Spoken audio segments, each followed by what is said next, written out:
Assalamualaikum warahmatullahi wabarakatuh. Bismillahirrahmanirrahim. Alhamdulillahirabbil alamin wassalatu wassalamu ala sayyidina Muhammadin wa ala alihi washabbihi ajma'in wa la haula wa la quwwata illa billahil aliyyil azim wa ba'du. Qala Allah ta'ala fil Qur'anil Karim wa wasdaqul qailin. A'udzu billahi minasy syaithanir rajim. Bismillahirrahmanirrahim. Waj'alu lillahi syuraka'al jinna wa khalaqahum wa kharaqu lahu banina wa banatim bighairi ilm.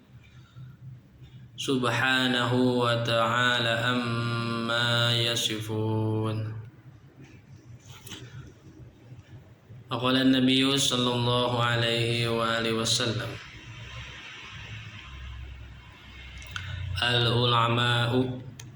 al-ulama'u warasatul anbiya'i wa innal anbiya'a lam yuwarrisu dinaran wala dirhaman walakin warasul ilma faman akhadahu akhadha bihadzi wafir. Sadaqallahul adzim wa sadaqa rasulun nabiyul habibul karim. Para jamaah sekalian, sahabat semuanya, kaum muslimin wa muslimah dimanapun berada, alhamdulillah wa syukur ala ni'amillah. Pada kesempatan ini kita semua masih diberikan kesempatan kesehatan umur panjang untuk melanjutkan amaliyah kita. Semoga apa yang kita lakukan semuanya ada dalam keridhaan Allah Subhanahu wa taala. Amin ya Allah ya rabbal alamin. Baik, kita lanjutkan pembahasan terkait ilmu tajwid ya. Pada pertemuan sebelumnya sudah kita pelajari yaitu sifat yang wajib di Allah, yaitu sifat al-qiyamu bin nafsi atau sifat qiyamuhu bin nafsihi. Nah, ini termasuk sifat salbiyah ya. Sifat qiyamuhu bi nafsi artinya annahu ta'ala la yaftakiru ila mahalin wala ila mukhassis. Artinya zat Allah tidak membutuhkan kepada zat dan tidak membutuhkan kepada yang menciptakan. Nah, lawannya yaitu sifat mustahil adalah al-ihtiyaju ilal mahali wal mukhassis. Itu butuhnya Allah kepada zat dan butuh kepada yang menciptakan. Ya. Kemudian dalilnya dalil aklinya annahu law ihtaja ila mahalin lakana sifatan wa kunu sifatan muhalun wa law ihtaja ila muhassisin lakana hadisan wa kunu hadisan muhalun. Itu dalil aklinya ya. Nah, sekarang dalil naklinya ya. Kemarin dalil naklinya belum ya. Oke, coba kita cek dulu dalil naklinya ya. Dalil nakli sifat qiyamuhu binafsihi ya.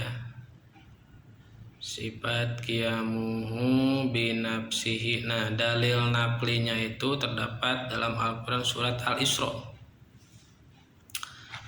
Ya, sifat al-qiyamu binafsi atau sifat qiyamuhu binafsi dalil aklinya terdapat dalam surat Al-Isra ayat 11. Bunyinya bismillahirrahmanirrahim. Wa qulil hamdulillahilladzi lam yattakhidh waladaw wa lam yakul lahu syarikun fil mulki wa lam yakul lahu waliyyun minadh-dhulli wa kabbirhu takbira.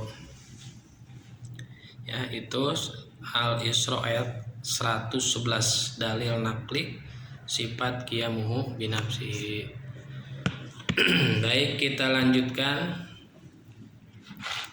yaitu selanjutnya sifat wahdaniyat ya, sifat wahdaniyat.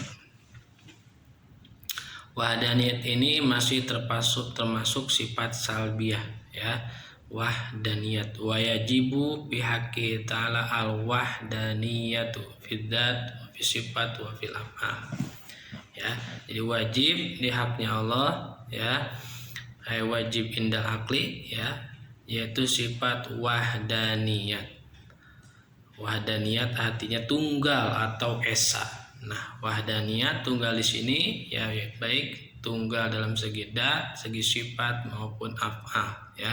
Jadi Allah itu tunggal dalam dat, sifat dan af'al, ya. Baik. Kemudian makna. Nah, wa makna wahdaniyat fid dat. Makna tunggal di dalam dat itu apa sih maknanya? Nah, di sini disebutkan, ya, wa makna wahdaniyat fid dat annaha laysat muraqabatan anajain muta'addidah, ya. Yang dimaksud dengan wahdaniyat, tunggal di dalam datnya itu adalah, yaitu Allah, datnya Allah itu tidak tersusun dari beberapa juz yang muta'addidah, yang berbilang. Ya, jadi dat Allah tidak tersusun, ya, dari beberapa dat atau dari beberapa juz yang berbilang. Itu artinya, ya, jadi dat Allah itu tidak ada tidak ada apa sih cek Sunda nama teu aya bing bilangan anak gitu, ya, tidak ada bing bilangannya. Jadi dat Allah itu tunggal, beda dengan makhluk, ya, beda dengan makhluk. Kalau kita kan manusia, ya, dat kita, jirim kita, dat kita itu terdiri dari beberapa organ, ya, terdiri dari beberapa juz, ya, terdiri dari beberapa bagian. Ya, dimulai dari atas bagian kepala, leher, pundak, tangan, dada, perut, ya, kemudian pinggang, ya, kemudian bokong, paha, betis, gitu, ya, kaki, telapak kaki, kemudian jari-jari. Nah, itu kan juz, ya. Jadi zat kita terdiri dari beberapa juz yang berbilang. Ya, hewan juga sama, ya. Ada juznya, ada anggotanya. Nah, berbeda dengan zatnya Allah, ya, dengan wujudnya Allah, itu zatnya tidak berbilang, tidak tersusun dari beberapa juz. Maka tidak bisa dikatakan Allah ada mempunyai tangan, kaki, telinga dan sebagainya, pundak. Nah, itu tidak, ya. Allah tunggal dalam zatnya, tidak berbilang, tidak tersusun dari beberapa juz seperti halnya makhluk, seperti halnya manusia atau hewan atau yang lainnya. Nah, itu makna wahdaniyat bidat, ya. Yang kemudian di dalam ilmu tauhid disebut juga itu dengan kamuttasil bidat, ya. Kamuttasil bidat artinya dat Allah, ya, tidak tersusun dari beberapa juz yang berbilang, ya, sebutnya kamuttasil bidat. Nah, ada yang satunya lagi, ya, masih dalam pengertian wahdaniyat bidat, yaitu kamunfasil bidat, ya. Kamunfasil bidat artinya apa? Yaitu di luar Allah, ya, di luar Allah, yaitu makhluk, tidak ada dat suatu makhluk apapun yang menyerupai zatnya Allah. Nah, itu kamunfasil bidat, ya. Ya, jadi di luar Allah tidak ada zat makhluk apapun yang menyerupai dengan zat Allah. Nah, itu disebut kamunfasil bidat. Jadi di luar Allah tidak ada, ya, tidak ada satupun zat makhluk yang menyerupai datnya Allah, ya. Jadi wahdaniyat bidat, ya, pengertiannya ada dua. Yang pertama kamuttasil bidat artinya dat Allah terdiri dari beberapa juz bagian yang berbilang. Yang kedua kamunfasil bidat artinya di luar Allah, ya, tidak ada dat makhluk apapun yang menyerupai dengan zat Allah, ya. Itu makna wahdaniyat bidat. Sekarang makna wahdaniyat fis sifat, ya. Wa makna wahdaniyatu fis sifat annahu laisa lahu sifatani faqsara min jinsin wahid ka qudrataini wa hakadha. Artinya wahdaniyat fis sifat artinya sesungguhnya Allah, ya, itu tidak memiliki dua sifat atau lebih dalam satu jenis sifat, ya. Jadi dalam satu jenis sifat, ya, itu datnya tidak berbilang, ya, datnya tidak berbilang. Jadi dalam satu sifat, sifatnya tunggal, tidak berbilang. Seperti kakudrota ini, seperti dua kudroh, ya, seperti dua kudroh. Nah ini kudrohnya tunggal, hanya satu kudroh, ya. Kudroh itu kan artinya berkuasa. Jadi Allah berkuasa menciptakan seluruh makhluk dan meniadakan seluruh makhluk, itu hanya satu kudroh saja, ya. Kudrohnya tidak berbilang, kemampuannya tidak berbilang, tidak berbatas, begitu, ya, mutlak, ya. Jadi itu yang dimaksud tunggal di dalam sifat, ya. Artinya sifat Allah satu sifatnya, ya, bukan berarti sifat Allah hanya satu, tapi satu sifat Allah itu tunggal, artinya tidak berbilang, tidak berskala, gitu, ya. Hanya tunggal, tidak ada tidak berskala, tidak berbilang, tunggal dalam satu jenis sifat, ya. Adapun sifatnya kan banyak, yang wajib 20, mustahil 20 sifat, yang wenang satu, ya. Jadi maksud tunggal dalam sifat ini adalah dalam satu sifat itu tunggal, tidak berbilang, ya. Mau sifat itu kudrot, mau sifat irodat, kidam, bako, semuanya dalam satu sifatnya itu tidak berbilang, tunggal, ya. Nah ini, ya, bisa kita bedakan dengan makhluk seperti kudroh tadi, ya. Kalau manusia kan kita kuasa, ya, kita kuasa mampu apa? Mampu misalkan mampu mengangkat batu, ya, batu kecil. Nah, tapi nggak mengangkat waktu batu besar tidak mampu, ya. Terus misalkan kita mampu mengangkat meja, ya, maka tapi kita tidak mampu mengangkat motor misalnya. Kita mampu membersihkan satu rumah tapi tidak mampu membersihkan 2 rumah dalam satu waktu, gitu, ya. Ya, jadi kalau manusia itu kemampuannya, kudrohnya itu terbatas, ya, berbilang, ya. Apalagi kalau meninjau, setiap orang kan kemampuannya, tenaganya berbeda-beda. Nah kalau Allah itu kudrohnya itu kuasanya itu mutlak, ya, kuasanya itu mutlak, ya, mutlak, pasti kuasa, pasti mampu, tidak ada yang tidak mampu bagi Allah, ya. Jadi kekuasaannya itu mutlak, tidak berbilang, tunggal, tidak berskala, ya. Baik itu menciptakan langit, menciptakan bumi, menciptakan manusia, menciptakan jin, malaikat, semuanya Allah mampu, ya. Baik, jadi itu makna wahdaniyat bisifat, artinya Allah dalam satu sifatnya itu tidak berbilang, ya. Satu sifat Allah tunggal, tidak berbilang, tidak berskala, begitu, ya, mutlak. Nah itu disebut juga di dalam ilmu tauhid disebut kamutasil fis sifat, ya, kamutasil fis sifat, ya. Jadi satu sifat Allah tidak berbilang, ya, satu jenis, satu sifat Allah tidak berbilang, itu kamutasil fis sifat. Ada satu lagi pengertiannya, yaitu kamunfasil fis sifat. Tadi mutasil, sekarang fasil, kamun fasil fisifat, artinya apa? Itu di luar Allah, yaitu makhluk, tidak ada sifat yang menyerupai sifatnya Allah. Jadi tidak ada sifat makhluk apapun, ya, tidak ada sifat makhluk apapun yang menyerupai sifatnya Allah, ya,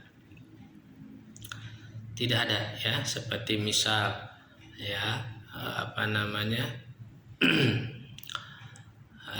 sifat makhluk, ya, sifat seperti sifat tadi kuasa, ya, kudro. Manusia juga punya kudro, punya kuasa, ya, seperti memindahkan barang, memindahkan, membersihkan dan lain sebagainya, itu kan kudrah. Nah, kudrahnya manusia tidak menyerupai kudrahnya Allah. Ya. Kemudian kudrahnya mampu, misal sifatnya itu apa? Ilmu, ya. Kita juga kan ketika mengetahui suatu materi, suatu ilmu disebut kita berilmu, alim, berilmu. Nah, ilmunya makhluk itu kan sifat juga ya, berilmu. Nah, tidak ada sifat berilmunya makhluk tidak sama dengan sifat ilmunya Allah, tidak sama dengan berilmunya Allah. Atau sifat hayat ya. Manusia kan juga kita nih hidup ya. Nah, maka hidupnya manusia tidak menyerupai dengan hidupnya Allah. Ya, pokoknya di luar Allah ya, semua di luar Allah sifatnya itu ya tidak menyerupai sifat Allah. Jadi tidak ada sifat di luar Allah, tidak ada sifat makhluk apapun yang menyerupai sifatnya Allah. Nah, itu disebut kamun fasil bis sifat gitu ya. Kemudian yang berikutnya pengertian wahdaniyat fil af'al ya. Wahdaniyat fil af'al. Di sini sebutkan wa makna wahdaniyat ya, wa makna wahdaniyat fil af'al annahu laisa li ghairihi fa'lun min af'al. Artinya sesungguhnya di luar Allah tidak ada yang memiliki fa'lun, itu perbuatan ya, perbuatan, atau kalau bahasa Sunda tapak damal ya. Jadi di luar Allah ya, di luar Allah makhluk tidak ada yang mempunyai fa'lun, tidak ada yang mempunyai ya fa'lun itu tidak mempunyai pekerjaan, tidak mempunyai perbuatan ya. Jadi di luar Allah tidak makhluk ya, tidak ada yang bisa melakukan perbuatan. Fa'lun itu perbuatan ya. Kenapa? Karena memang hakikatnya ya, yang menggerakkan makhluk itu adalah Allah, yang menciptakan perbuatan itu Allah ya. Misal kita berbicara nih ya, nah, ini kan perbuatan ya, fa'lul lisan, berbicara. Nah, saya berbicara ini bukan perbuatan saya ya, karena ini hakikatnya adalah Allah yang menggerakkan, Allah yang menggerakkan lisan kita ya. Kemudian mata, nah mata nih ya, kita berkedip, nah ini bukan kita yang melakukan ya, tapi hakikatnya adalah Allah yang mengedipkan mata kita ya. Kita berjalan, nah itu bukan kita ya, hakikatnya adalah Allah yang menggerakkan kaki kita. Semuanya ya, semuanya pergerakan ya, semua yang terjadi di langit dan di bumi, manusia, hewan, jin, malaikat, itu hakikatnya Allah yang menggerakkan ya. Maka ya di sini disebutkan bahwa laisa li ghairihi fa'lun min af'al. Ya, jadi seluruh makhluk ya itu tidak ada yang mempunyai fa'lun, tidak ada yang mempunyai perbuatan, tidak ada yang mempunyai tapak damal kalau bahasa Sundanya ya. Karena memang hakikatnya Allah yang menggerakkan ya. Jadi kita itu makhluk sebetulnya tidak ada daya upaya, la haula wala quwata illa billah. Kita tidak punya daya upaya, tidak punya kekuatan illa billah, angin dengan kekuatan pitulung ya, atau kuasa Allah ya. Kita tidak punya apa-apa, tidak punya daya upaya, tidak punya kekuatan ya. Ini hakikatnya Allah yang menggerakkan ya, Allah yang menggerakkan ya. Maka sangat tidak pantas ya ketika apabila ada seseorang yang merasa dirinya sombong ya, sangat tidak pantas, sangat tidak pantas jika ada orang yang memiliki sifat sombong terhadap apapun, baik harta, tahta, jabatan maupun ilmu ya. Karena hakikatnya Allah yang menggerakkan itu semua. Kita tidak punya daya upaya, tidak punya kekuatan.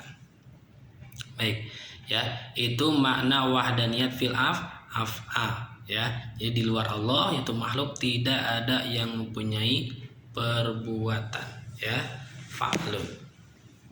Nah, itu juga disebut dengan kamun fasil fil af'al, ya. Nah, itu disebut dengan kamun fasil fil af'al, ya. Kemudian ada satu lagi, ya. Jadi ada munfasil, ada muttasil. Berarti kamuttasil fil af'al. Nah, kamuttasil fil af'al pengertiannya gimana? Ya. Nah, ini sebetulnya ada dua pengertian, ya. Pengertian yang pertama, ya, artinya fa'lun Allah, af'al Allah itu banyak, ya. Nah, ini kalau diartikan kamuttasil fil af'al artinya perbuatan Allah itu banyak. Nah, ini sabitun, ya. Ini tetap tidak dinafikan oleh sifat wadani niat. Kenapa? Karena memang fa'lun Allah banyak. Karena memang perbuatan Allah itu banyak, ya, seperti menghidupkan, ya, makhluk, mematikan makhluk, kemudian setelah hidup diberi rizki, ya, kemudian ditentukan perbuatannya, ya, terus menurunkan hujan, begitu kan, menjadikan cuaca panas, adanya malam dan siang, ya, banyak, ya. Jadi kalau diartikan kamuttasil fil af'al, ya, bahwa af'al itu banyak, ini sabitatun, ini tetap, artinya tidak dinafikan. Memang betul af'al Allah itu banyak. Nah, memang semua yang terjadi di muka bumi, ya, itu kan semuanya atas kehendak Allah. Allah yang menggerakkan, ya, Allah yang menciptakan af'al. Nah, kemudian pengertian kedua, ya, kamuttasil fil af'al artinya Allah tidak dibarengi oleh siapapun di dalam mengerjakan sesuatu, ya. Jadi tidak ada syarik, tidak ada yang menyekutukan, atau tidak ada yang membantu, atau tidak ada yang membarengi Allah di dalam melaksanakan semua perbuatannya. Nah, ini, ya, tidak adanya syarik, ya, tidak adanya syarik bagi Allah di dalam melaksanakan semua perbuatan. Nah, ini kalau ini dinafikan, ya. Jadi memang Allah di dalam mengerjakan seluruh perbuatan af'alnya Allah itu tidak dibarengi oleh siapapun, ya, tidak dibantu oleh zat apapun, ya, hanya Allah. Nah, ini disebut kamuttasil fil af'al. Nah, kalau pengertian ini dinafikan karena memang Allah tunggal, Allah tidak ada tidak ada yang membarengi, tidak ada yang membantu dalam melaksanakan semua perbuatan af'alnya, ya. Kalau diartikan dengan pengertian yang pertama bahwa af'al Allah itu banyak, nah, itu tetap tidak dinafikan oleh sifat wahdaniyah, ya. Baik.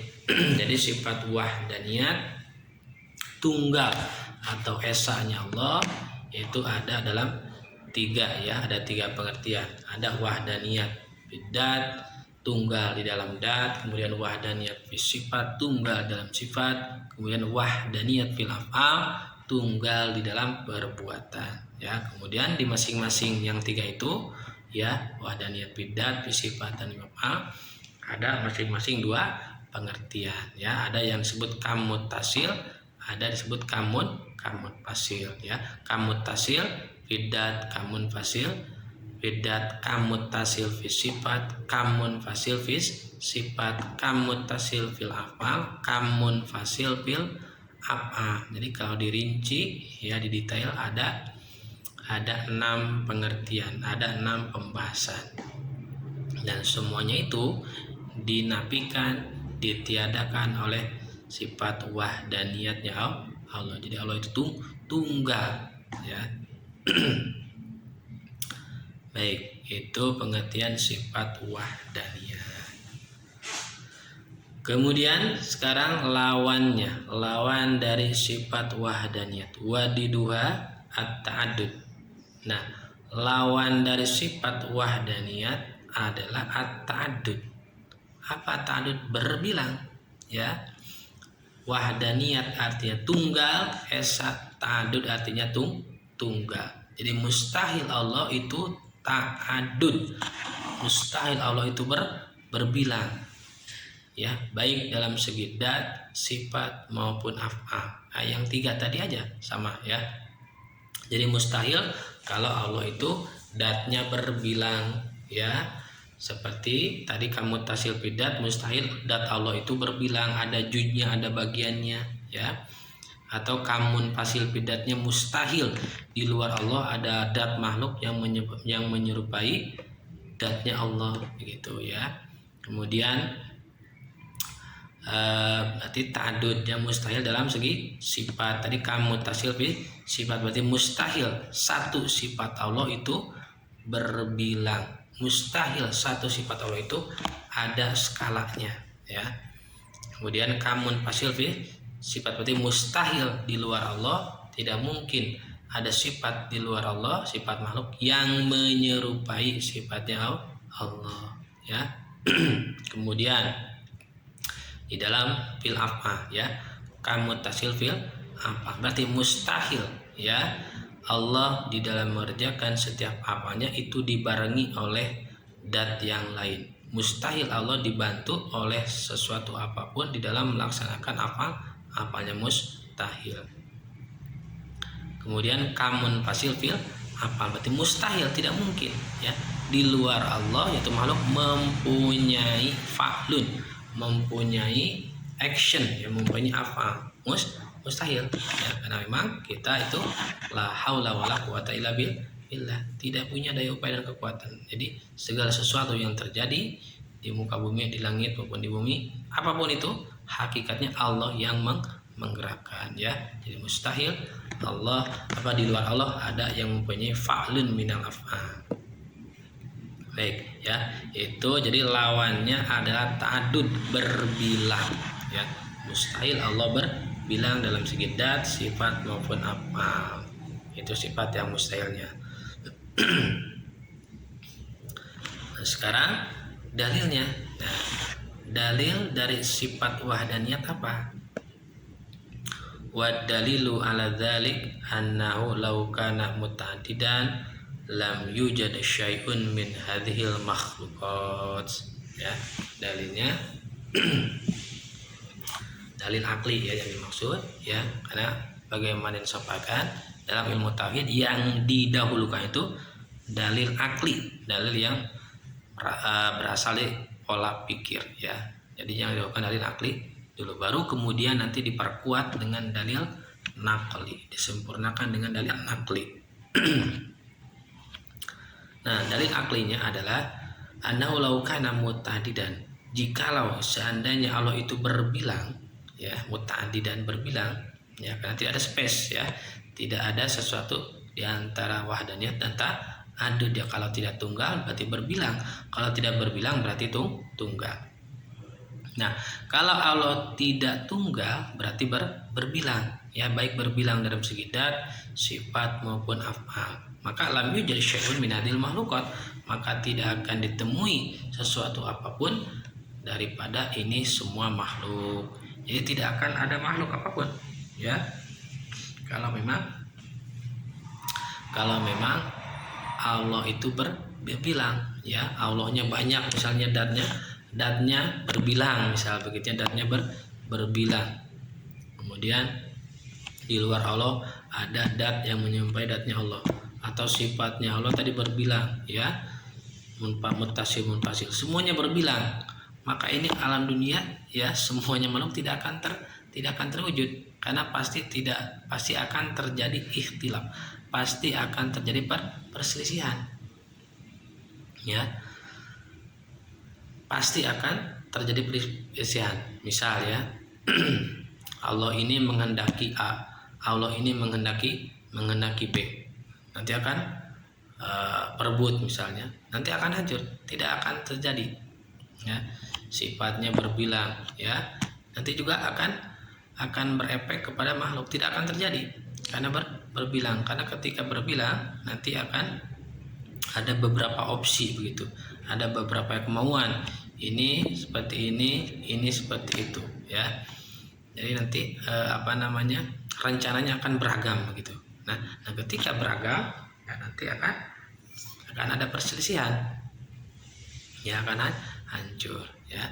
Dan ini memang ada dalam Al-Quran juga ada nasnya ya. Laukana Bismillahirrahmanirrahim, kalau tidak salah ya, laukana fihi ma'alihatun lafasadata ya.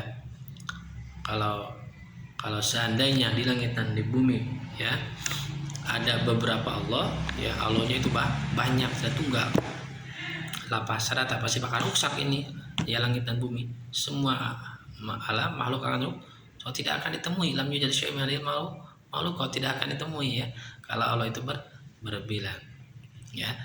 Jadi dalil aklinya itu ya. Jadi kalau misalkan seandainya jikalau Allah itu ta'adud berbilang ya dalam segi dat, sifat maupun apa, maka alam dunia semua ya makhluk itu tidak akan terwujud, tidak akan ditemui suatu makhluk apapun ya kalau Allah ta'adud. Itu dalil naklinya. Berarti ya wajib Allah bersifat wadani dia ya, karena ketika Allah ta'adud pasti tidak akan ada suatu makhluk apapun yang terwujud. Maka berarti Allah wajib wadani niat, harus tunggal dalam segi dat, sifat maupun apa. Itu dalil akli ya. Nah kalau dalil naklinya sifat wadaniyat ini terdapat dalam surat Al-Ikhlas ya, kulhu itu ya, ayat berapa? Ayat 1. Qul huwallahu ahad ya. Bismillahirrahmanirrahim. Qul huwallahu ahad. Nah itu menjadi dalil nakli sifat wahdaniyatnya Allah. Baik sahabat semuanya yang dirahmati Allah ya, kita cukupkan sekian dulu. Insya Allah nanti kita lanjutkan pada part selanjutnya ya. Mudah-mudahan ya bermanfaat. Ya kita tutup dengan doa kafaratul majlis. Subhanakallahumma wa bihamdika asyhadu an la ilaha illa anta astaghfiruka wa atubu ilaik. Baik, sekian, mohon maaf bila kesalahan. Assalamualaikum warahmatullahi wabarakatuh.